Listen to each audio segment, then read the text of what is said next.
మిత్రులారా నమస్తే. పరమపావనమైన గీతా పారాయణానికి హృదయపూర్వక స్వాగతం. భక్తి యోగం 12వ శ్లోకం. శ్రేయో హి జ్ఞానమభ్యాసాత్ జ్ఞానాధ్యానం విశిష్యతే ధ్యానాత్ కర్మఫలత్యాగః త్యాగాచ్ఛాంతిరనంతరం. శ్రీకృష్ణ పరమాత్మ కర్మఫల త్యాగం యొక్క గొప్పదనాన్ని తెలియజేస్తూ ఉన్నాడు. శ్రేయోహి జ్ఞానం అభ్యాసాత్, అభ్యాసము కన్నా జ్ఞానము శ్రేష్టమైనది. జ్ఞానాధ్యానం విశిష్యతే, జ్ఞానము కన్నా ధ్యానం శ్రేష్టమైనది.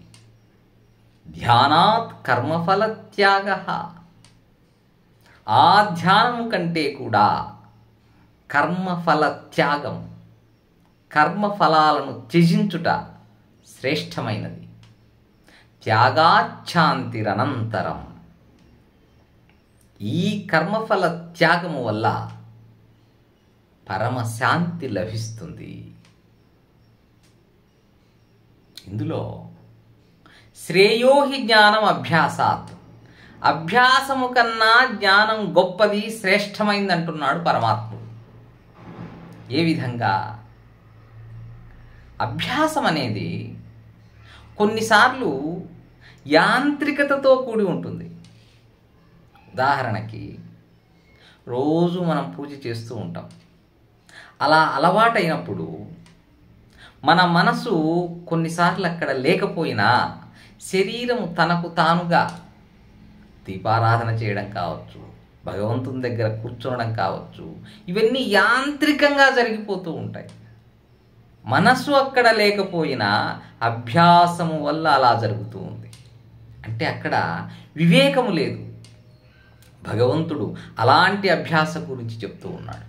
యాంత్రికమైనటువంటి అభ్యాసం, వివేకము లేనటువంటి అభ్యాసము కంటే కూడా జ్ఞానము శ్రేష్టమైనది. జ్ఞానం భగవంతుడికి సంబంధించినటువంటి ఆధ్యాత్మిక జ్ఞానమే తీసుకుందాం. అయితే ఈ జ్ఞానము కంటే కూడా ధ్యానము గొప్పదని చెప్తూ ఉన్నాడు. జ్ఞానము వాచాజ్ఞానము, అనుభవ జ్ఞానము అని మనం రెండు రకాలుగా చెప్పుకోవచ్చు. వాచాజ్ఞానము అంటే కేవలం ఆ జ్ఞానం మనకు తెలిసి ఉంటుంది, దాన్ని కేవలం మాట్లాడడానికి మాత్రమే ఉపయోగిస్తాం. ఉదాహరణకి బ్రహ్మముహూర్త సమయంలో నిద్రలేచి భగవత్ ప్రార్థన చేయటం అనేది చాలా శ్రేష్టమైనది అని తెలుసు. ఇది జ్ఞానం. ఇది మనకు తెలుసు, మనం ఇతరులకు కూడా చెప్పొచ్చు. ఇది వాచాజ్ఞానం మాత్రమే. అనుభవ జ్ఞానం ఎప్పుడవుతుంది అంటే నీకు తెలిసినటువంటి ఆ జ్ఞానాన్ని నీవు ఆచరించినప్పుడు.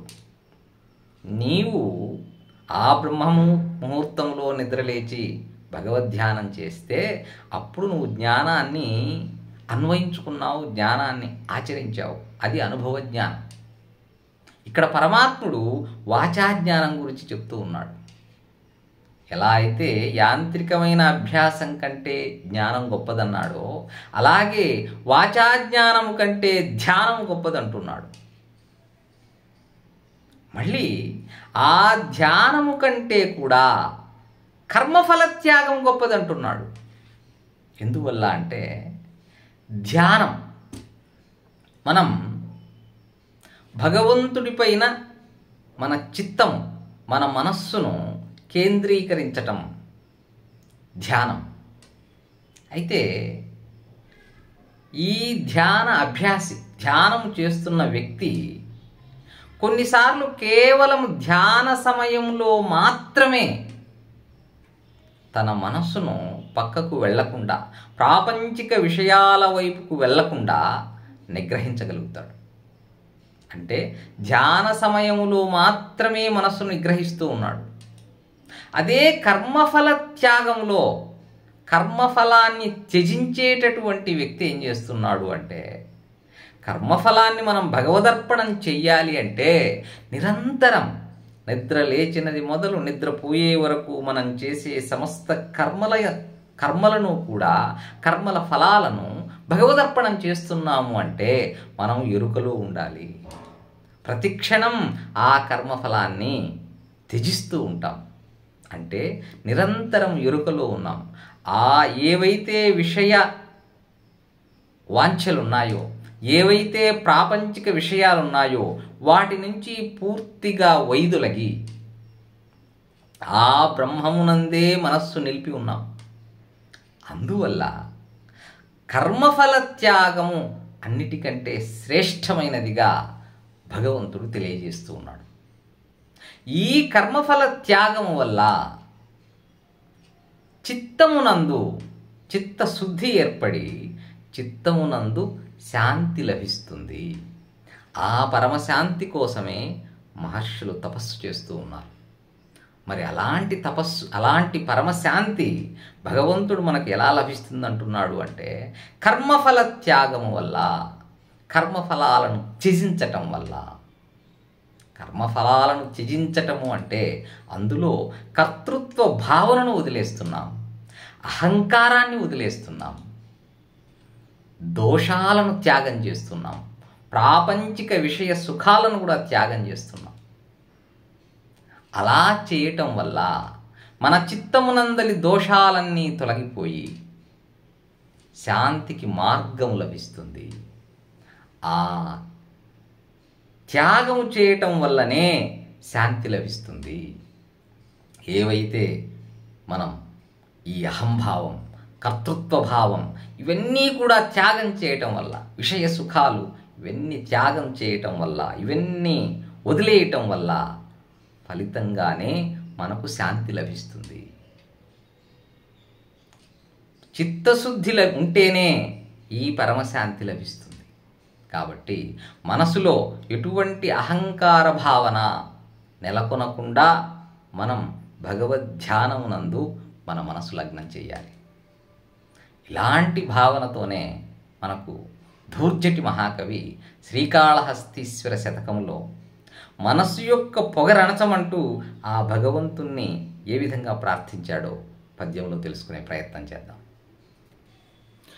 రోసీరోయదు కామినీ జనుల తారుణ్యోరు సౌఖ్యంబులన్ పాసీపాయదు పుత్రమిత్రజన సంపద్భ్రాంతి వాంఛాలతల్ కోయదు నామనంబకటా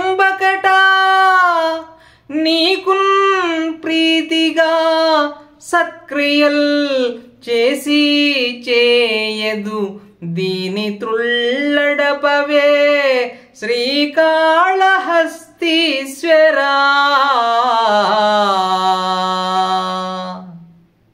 ధూర్జటి మహాకవి అంటున్నాడు, నా మనస్సు కామినీజనుల తారుణ్యోరు సౌఖ్యంబులన్ రోసీరోయదు. స్త్రీ సుఖాన్ని ఎంతకాలము ఆ స్త్రీ సుఖాన్ని అనుభవించినప్పటికీ, ఆ శృంగార సౌఖ్యాన్ని అనుభవించినప్పటికీ కూడా నా మనస్సు ఆ విషయం నుంచి విరక్తి చెందట్లేదు.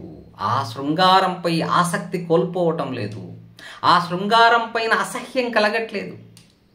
పాసీపాయదు పుత్రమిత్రజన సంపద్భ్రాంతి. ఎంతకాలమైనా సరే పుత్రుల పట్ల, మిత్రుల పట్ల, స్నేహితుల పట్ల సంపద్భ్రాంతి, సంపద పట్ల, ధనము పట్ల భ్రాంతి తొలగటం లేదు. వాంఛాలతల్ కోయదు. ఈ వాంఛలు, కోరికలు ఏవైతే ఉన్నాయో ఆ కోరికలనే తీగలను పూర్తిగా కోయటం లేదు. అంటే ఇప్పటికీ ఆ కోరికలు నిరంతరం అలా ఉద్భవిస్తూనే ఉన్నాయి.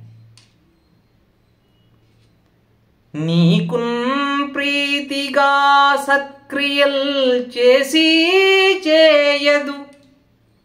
నీకు ప్రీతిని కలిగించే మంచి పనులను కూడా పూర్తిగా చేయనివ్వదు. దీని త్రుళ్ళడపవే శ్రీకాళహస్తీశ్వరా. పరమేశ్వరా, అలాంటి నా మనస్సు యొక్క పొగరును అణచేయి అంటూ ఆ పరమాత్మని ప్రార్థిస్తున్నాడు దూర్జటి. కాబట్టి ఆ మనస్సు యొక్క అహంకారాన్ని, మనస్సు యొక్క పొగరుని అణచివేయమని మనం కూడా భగవంతుని ప్రార్థించి చిత్తశుద్ధి ద్వారా మోక్షాన్ని, పరమశాంతిని పొందే ప్రయత్నం చేద్దాం. శుభం భూయాత్. హరి ఓం తత్సత్.